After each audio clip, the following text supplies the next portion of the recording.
So I've been using the Insta360 for about a week, maybe a week and a half now. And I have just been testing out all of the ways that this camera can be used and trying to determine who this camera is for and what kind of use cases I would use this camera. In this video, I'm gonna try to answer some of those questions. I'm gonna tell you who I don't think this camera's for, and I'm gonna tell you why I ultimately decided to buy it. Let's get into it.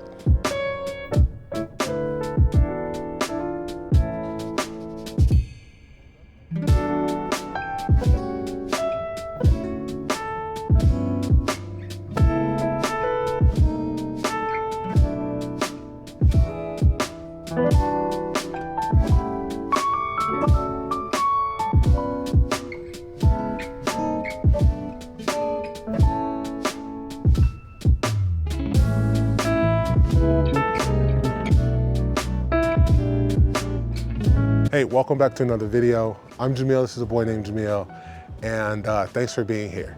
I think I should say, first of all, that obviously this is an unsponsored video. I bought this camera with my own money. 360, doesn't really associate with me like that. There's a lot of space up here. I'm gonna come closer to the camera. So yeah, I'm not in the business of trying to sell you guys anything. I'm not trying to dissuade you. I'm not trying to persuade you. So take this video for what it's worth. It's just me, an everyday dude, making a video about something that I found use cases for me for. I do just want to not bury the lead. I think that this camera, I think that this Insta360 Go is made for applications that I would use it for. I don't think that it is for the applications that most people are trying to market it as. And just with that statement, I do want to get into the things that I don't like about this camera first. There's three huge limitations with this camera that I don't like about it. And I think that for most people, these limitations will be deal breakers. All right, so issue number one is the focusing. Let's say you're someone who's, taking this camera and you're putting it in, creative situations where like focus isn't really the biggest issue for you. Great, grab this camera, do all of those things. But a lot of videos that I've watched with this camera is that people are saying that this is the best sort of action camera to sort of, use in this capacity, right? Like pointing at yourself, you got this big screen up here and you can, be like this shy vlogger and stuff like that. Well, the issue with that is that when you use it in this application, right? And if I'm thinking about how I would vlog with this camera, I would hold it out to about here. So there's the bend in my arm, there it is, right? The problem is that this lens wouldn't focus on your face at that distance. In fact, in order to be able to get yourself in focus, you would have to hold this camera way out to here because of the way that the lenses are set up, right? They're set up to focus on everything out to infinity. So if you're holding it at about this distance, you're not in focus. And so if that's important to you, this isn't the camera for you. So that's one issue. That's my main issue, actually. I think that's a huge, huge deal for a lot of people who are thinking about buying this camera. My second issue with this camera is that once you get into low light, and when I say like low light, I'm not talking about like night, I'm not talking about like dark. Here's a clip that I shot at 4 o'clock yesterday here in Chicago. And so we are dealing with daylight savings, like hours here. It is getting darker earlier, but this was at 4 o'clock. It wasn't even blue hour yet, and this footage is unusable. Here's a second footage that I was recording in my car around the same time, like 4:30. I don't have any tinted windows, and you can see, again, in low light, this footage is just unusable. And so I thought that the Pure Video was supposed to be like their low light, solution for this camera. But again, for me and for these applications, this footage is just unusable. So I think that that is the second issue that I have with this camera. And I think that those two issues combined is probably super limiting to the majority of people out there. Again, I am not a huge proponent of small sensor cameras, I think that they are limiting in that way because you can only get away with so much from a camera this small, with a sensor this small, before you start running into overheating issues and stuff like that. The third issue that I have is that there is no real like screen lock on this camera. And the issue with that is this: if I take the pod off, which I intend to do a lot, if I'm just using the pod and I am using the base, right? The base of this just to kind of like view myself, and then I want to put this base into my pocket and you know, film myself with this. The issue is there's no screen lock or anything on this that would prevent the sort of, you know, settings and things like that from being like disrupted. And so that's a huge issue that I've run into. There will be times where like I'll be recording and then I'll stop the recording and then I'll start the recording again, and then the settings will be different. And so that's a problem. The second problem is that when I do, you know, return this pod back to the base and then I drop this whole thing in my pocket, there's been times where I've taken it out of my pocket and I've had like 20 minutes of just like pocket footage that, you know, killed the battery and, you know, took up space on the memory card setting. Now, the good thing is that I'm not out like recording for long periods of time. And so, you know, I didn't run into like space issues, but the battery issue, you know, the battery draining in my pocket is a big issue, and we'll get into battery life later in the video. So then the question becomes like, hey, so if you've noticed all of these issues, you know, why did you buy it? How is this a camera that is for you? And here it is. So you guys can see my mic right here, right? And you guys have seen enough videos to know about, you know, all of the accessories that the 360 Go Ultra comes with. The biggest application that I would be using this camera for is I would be using it, you know, with the pod off of the base, right? And I would have this thing attached to, you know, this sort of magnetic lanyard to be able to just film POV, you know, sort of footage when I'm out making street photography videos. That's my main application. Is I want to be able to have it here. I want to be able to record myself while I'm out just making photo vlogs. That is the first application that I want to be able to use this camera for. And if that were the only application that I was using it for, I think the image is good enough for me to be able to do that. I think the use case, number one, this is the best possible use case for this camera. I was using a GoPro Hero 11 Black to do my vlogs, my photo vlogs up until now, and there's two huge limitations with the GoPro.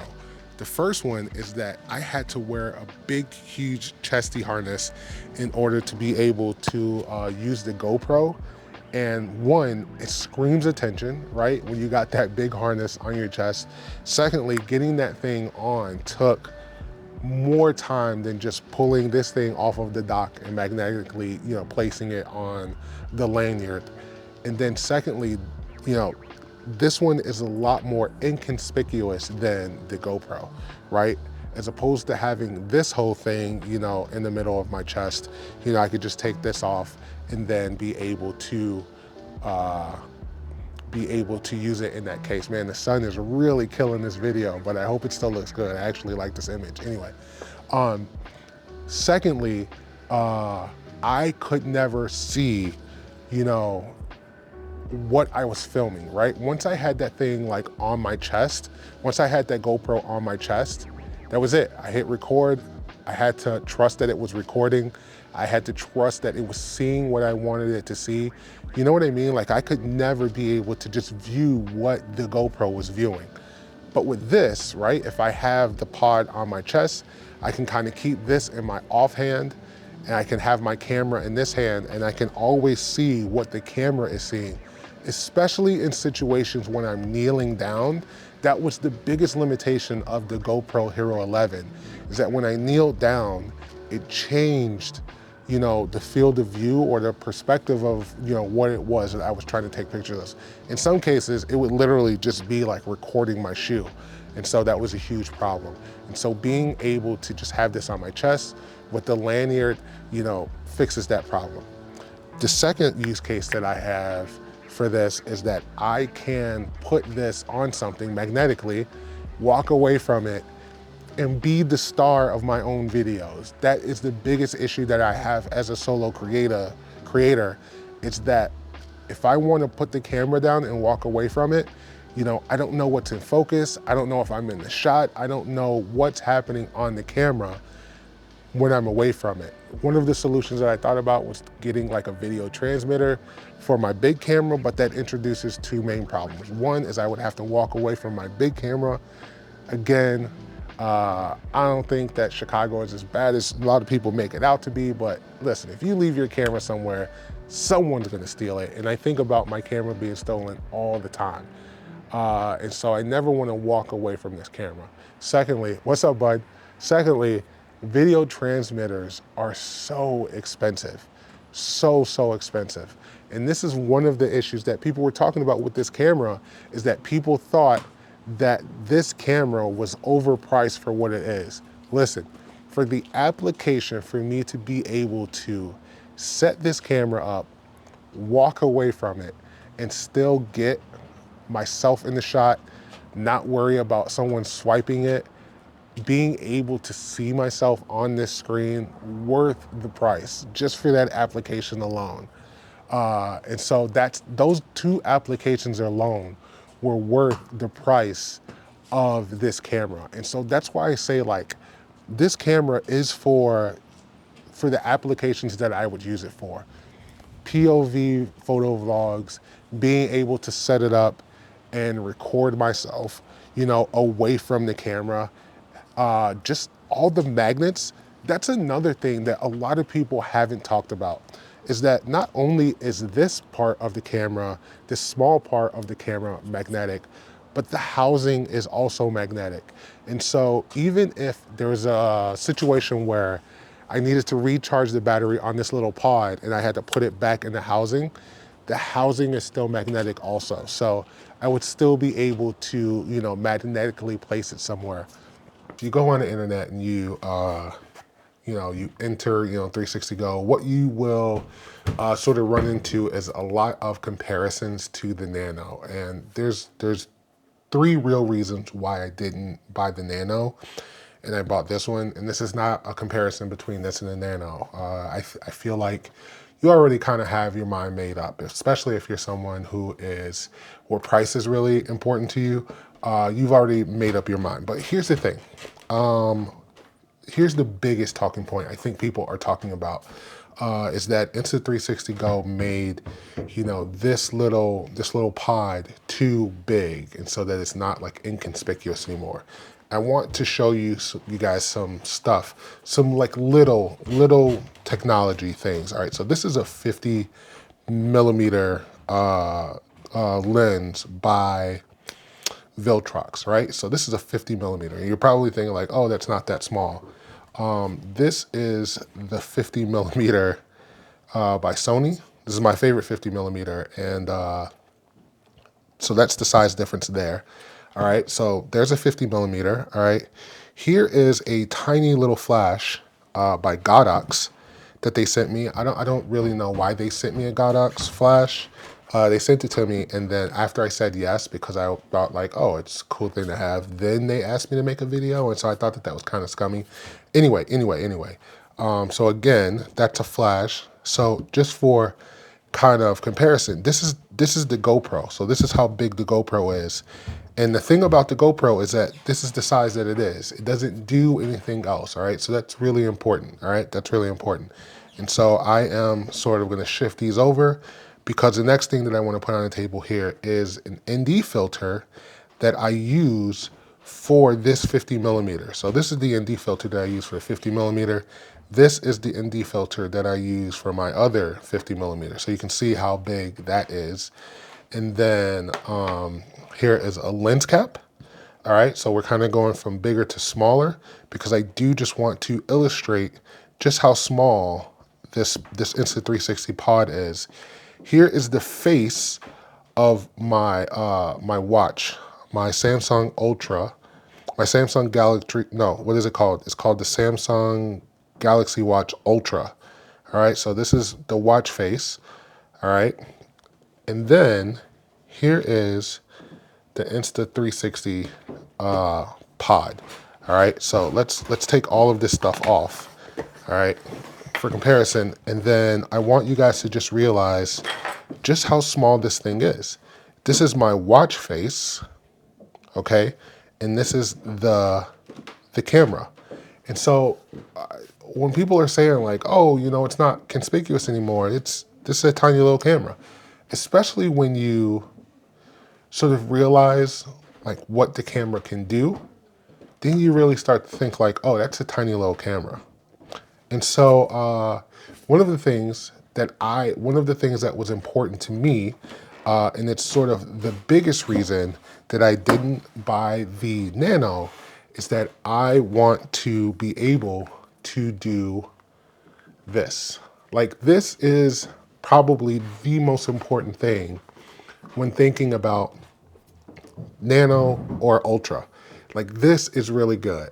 And there's a lot of people who said that, you know, the Nano, you can switch the thing around. I don't want to, that's a faff. I don't want to go through that. I want to be able to move the screen around. Even when I'm, you know, sort of just filming like in this sort of position, it's one of the reasons that I love this A7R4 is because of the way that the screen tilts out in comparison to my A7 IV. I don't have the A7R5, and so I don't have the, you know, the one that goes up and down, but I love this. I love that I can put the screen like this when I'm filming like out in front of me, and I also love that I can do this. And then the bonus of this camera popping off and being this small, and me being able to kind of hold it or magnetically set it up, you know, to anything, that was really important to me, because what I need an action camera for is not really for vlogging, not really for getting interesting, you know, shots or anything like that. I just need something that I can put on my chest when I'm out making photos, so I can make really, you know, these POV style photo vlogs that I love to make. And the GoPro was doing a good job of that. But the thing that started to become, you know, apparently limiting with this is that, one, I couldn't really see what I was recording. And so I'm able to do that on this, right? So when this is like, you know, on my chest or magnetically set up on something, I could still see, you know, what I was filming. You know, I could really compose it the way that I want it composed. So while I can appreciate how easy it is to like grab this camera and then just vlog in the way that like I showed you guys in that last clip when I was talking about, you know, the onboard mic, I'm never gonna want to get away from this image. This image looks great. And so I'm shooting on my A7 IV with a 24 millimeter f1.4, and I'm at 2.5 right now. And this is always gonna be the goal. But I will admit, it takes a lot to build up and set up this sort of thing when I'm just out and making photos and wanting to get, you know, quick clips of, you know, what I'm taking a photo of, especially if I just want to go out with just this camera to take photos. It does get hot. It's never overheated on me, so I don't want to speak too much because someone might jump on that. It's never overheated on me in the week that I've been using it. I think the longest clips that I have been able to get is I have been just using this as sort of like a, what do you call it? Like a camera to sort of record my drives to work.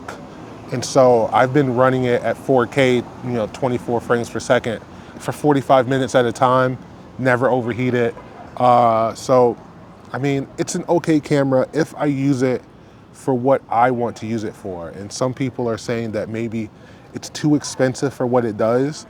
I would actually pay more for the camera to do exactly what I need it to do than try to have a camera that has, you know, all the features that everybody wants. And you're always going to be let down if that's your goal. To find one camera that's, not expensive, that does everything that you want it to do. And I don't know that camera's ever going to exist. So yeah, those are all my use cases. I'm not a person who's going to try to get the most creative, shots with this camera. I just need it to be able to make my photography vlogs, sometimes take it out. Oh, my kid plays like flag football, so I've been using it to record his game. My other kid plays volleyball, so I've been recording her volleyball games. It's just easy to sort of carry around. I don't know, is there some more questions that you guys want answered? Oh, the battery. The battery is really good, actually. So I have been out here recording since about 1:30, and yeah, so I walked around with it. I recorded some stuff. The pod actually, drained battery. So I just tossed it back into the sort of housing, and then the housing would recharge it. And so then I would use it in conjunction with the housing. And then I would take it off of the housing again, put it back on the necklace. And when I got some coffee, I carry around like a small rig battery that you guys have probably seen in some other video. And I just recharged it with the small rig battery. So it's actually really good. You know what I mean? It works out pretty great. So I'm happy with the battery life. Stabilization is pretty great. I don't know. If you guys have more questions about this thing, if you're interested in it, leave some questions down in the comments and I'll try to answer them. One byproduct that I'm really happy about is that the magnetic necklace that it comes with, I'm able to magnetically connect my Rode Video Mic Pro to it. This lady's coming down the wrong way. This is a one-way. I'm able to connect my Rode Pro to it, and so that's the audio that you're hearing now. So this thing is actually really, really dope for the price. I don't know. That's the vlog.